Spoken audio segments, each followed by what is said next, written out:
Se Dragon Ball fosse um jogo, esse episódio seria um modo caótico desbloqueado. Lutas épicas, piadas aleatórias e um príncipe Saiyajin que literalmente acabou engolido pela história. O real entrou pelo cano. Isso é inesquecível.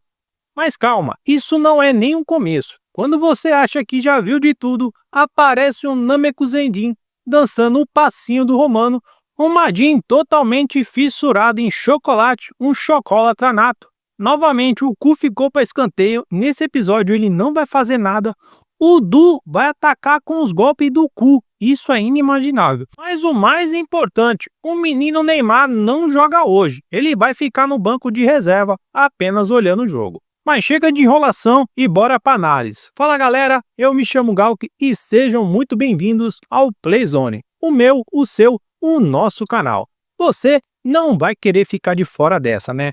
Aqui tem sempre algo novo, emocionante e exclusivo esperando por você. Mas só quem se inscreve no canal, né? Ativa o sininho e recebe as notificações e fica por dentro de tudo em primeira mão. Então, não perca tempo. Se inscreve agora, ative as notificações e garanta que você não vai perder nenhum momento épico. É claro, deixa seu like, porque isso mostra que você está junto com a gente nessa jornada incrível. E bora fazer parte dessa grande comunidade.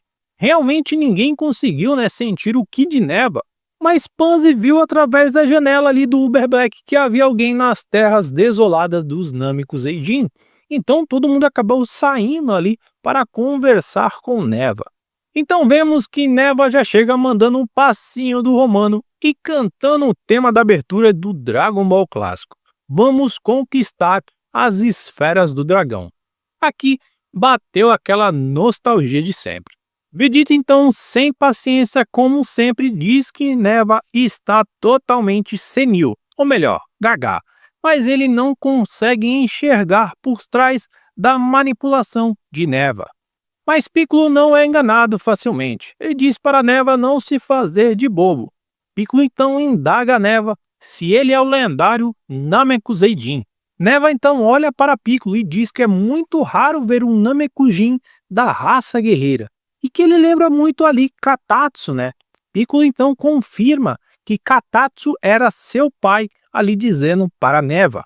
Então isso nos faz entender que Katatsu, na realidade, ele pertencia ali ao Namekuseidin do povo da raça guerreira e não do povo da raça dragão, Então Neva acaba perguntando o nome de Piccolo. Ele diz que se chama Flautin. Flautin seria a transcrição do nome, que significa automaticamente Piccolo, Neva diz então a Piccolo que aquele nome para ele soa estranhamente, Ele não consegue entender o porquê da palavra Piccolo, Qual o significado daquilo. Então, provavelmente por trás de cada nome ali de Namekushin deve ter algum tipo de significado. E o significado Piccolo, que é Flautin, não significa nada ali para o Neva. Então, ele acabou não entendendo o porquê do Piccolo, ter esse nome. Então vemos ali que Neva previu todos os passos do Rei Goma e diz a Piccolo que se Rei Goma tentasse matar o Namekushin, ele iria se fingir de senil e não iria atender os desejos dele. Piccolo então pergunta a Neva se por acaso o Rei Goma tentasse matar ali o Dendê, o que ele faria. O Neva acaba respondendo muito simples ali, diretamente a Piccolo, que até o Rei Goma sabe o quanto é importante um povo da raça dragão, um Namekushin, o tanto que ele é valioso, e ele jamais faria isso.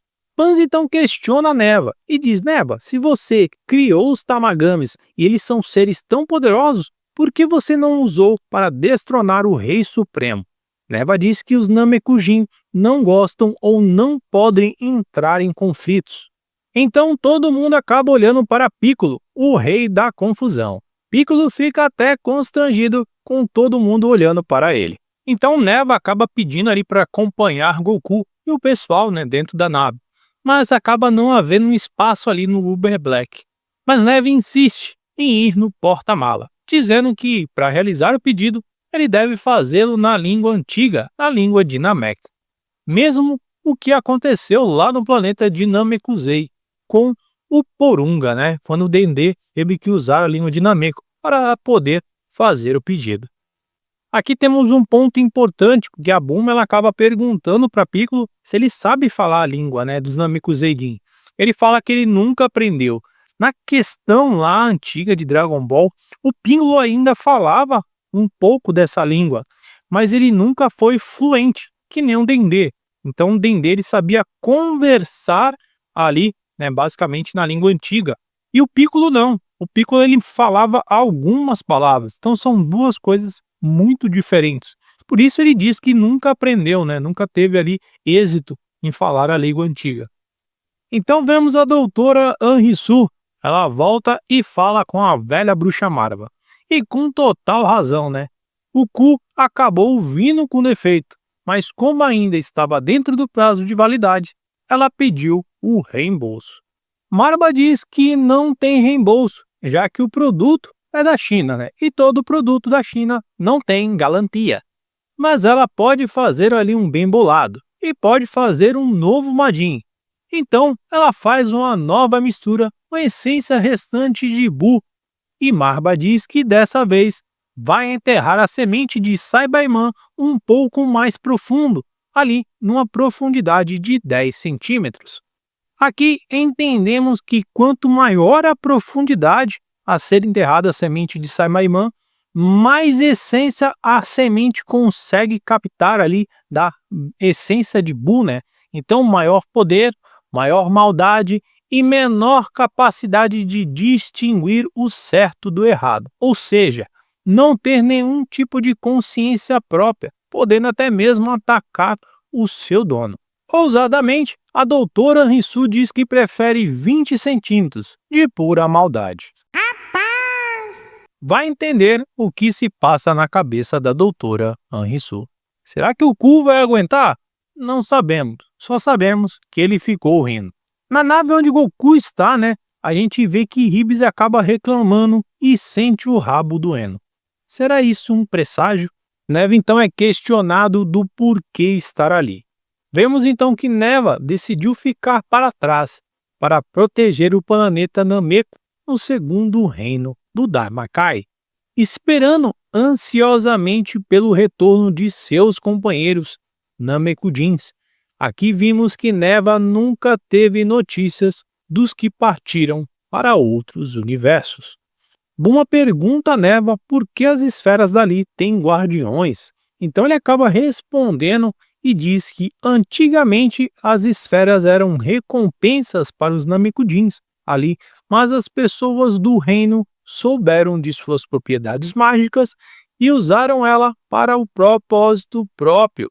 Basicamente o que acontece na Terra, né? As pessoas reúnem as esferas do dragão e usam ali para o próprio consumo. Então, por isso Neva fez os Tamagamis, né? Para que essas pessoas não pudessem usar essas esferas ali a bel prazer a hora que quisessem, né? Porque, querendo ou não, elas poderiam utilizar os desejos para fazer ali coisas ruins.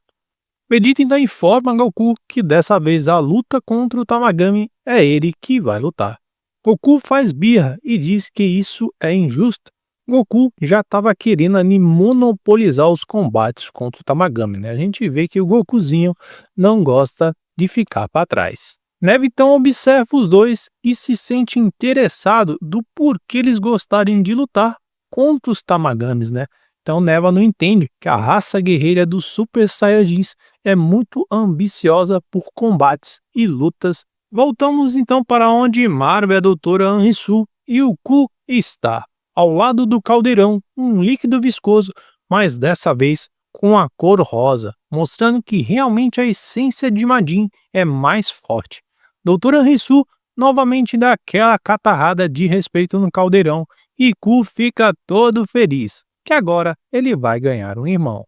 Então vemos o nascimento do novo Majin, Majin Du, dos mesmos criadores de Du, Dudu e Edu. Majin Du tem um olhar de pura maldade e totalmente frio. Ele acaba gritando "Cala a boca, Magda!" e fazendo a sua voz ecoar pelos 7 cantos daquele pequeno planeta, assustando Marva e doutora Anrisu. Du diz que quer chocolate. Realmente agora temos a essência do Majin Buu ali no formato antigo, fissurado por pudim e chocolate. Após o Ku correr até a loja de conveniência e comprar ali 2 barras de chocolate, ele acaba dando uma para Du, que o come e não fica satisfeito. Ku então percebe que o Du não está satisfeito. Ele quebra a segunda barra de chocolate e oferece um pedaço a Du. Mas Du é guloso e logo chupa o Ku. Cara, vamos lá, vamos continuar. O Du acaba chupando o Ku. Meu Deus, não vai ficar legal isso aqui. Du fominha comeu tudo do chocolate. Melhor deixar assim. Então vemos que Du pergunta a Dr. Anrisu quais são suas ordens, né? E ela ordena que ele derrote ali o primeiro Tamagami. Cortando então a cena, a gente vê que eles acabam chegando ali, Goku e o pessoal, numa ilha deserta, no meio do oceano, aonde se encontra o Tamagami número 2, né? Ali o cara de sapo, o mais imponente, né? A gente vê que realmente ele não é o Black Kamen Rider ali, que é o Tamagami número 1, mas ele tem uma cara de imponente, né? Voltamos ali para o primeiro mundo, né? E a gente vê que a doutora Anrisu acabou levando as suas crias ali, o Du e o Ku, para passear. Olha que gentil, né? Eles acabam encontrando ali o primeiro Tamagami. A doutora Anrisu já não está muito bem com seu mau humor. Ela está com uma tromba maior que a de um elefante. Enquanto isso, a gente vê que o Du, todo truculento, com a cara amarrada e fechada, se aproxima ali do Tamagami, enquanto vemos ali o Ku sorrindo. Coisa inédita. A luta entre Du e o Tamagami começa, e com estilo de luta totalmente irregular, acaba confundindo o Tamagami. Ele consegue acertar um soco em cheio, atraindo assim a atenção do Tamagami, e vemos que realmente ele usa um ataque com o Ku. Realmente, o Ku mesmo não está participando da luta, mas acabou efetuando um golpe. Isso foi muito inesperado. O Tamagami então usa sua energia e acaba jogando ali contra o Du, mas ele se esquiva. Mas a energia acaba raspando ali no seu topete, deixando-o queimadinho. Vemos que Du aprende ali a usar magia conforme a luta progride. Ele usa então a sua energia em si mesmo e acaba ficando com a cara toda bronzeada. Vemos que Buu não tem ciência própria de seus poderes e o que ele pode fazer. Lembra lá atrás, quando ele foi criado? Quanto maior a profundidade, mais poder ele tem e menos consciência ele sabe, né? Então ele não tem tanta consciência ali como o Ku, né? O Ku, ele tem ali total consciência do que está fazendo. Já o Du não, né? O Du é totalmente poder e ataque, né? Ele simplesmente executa. Voltamos então para o segundo reino, onde Goku e Vegeta estão diante do segundo Tamagami. Vegeta já está no aquecimento esperando o treinador o chamar para essa partida. No telão de pay-per-view, Degetsu e Goma veem a luta ali que se aproxima. Degetsu aposta no Vegeta, não vai vencer, e Goma aposta no empate técnico.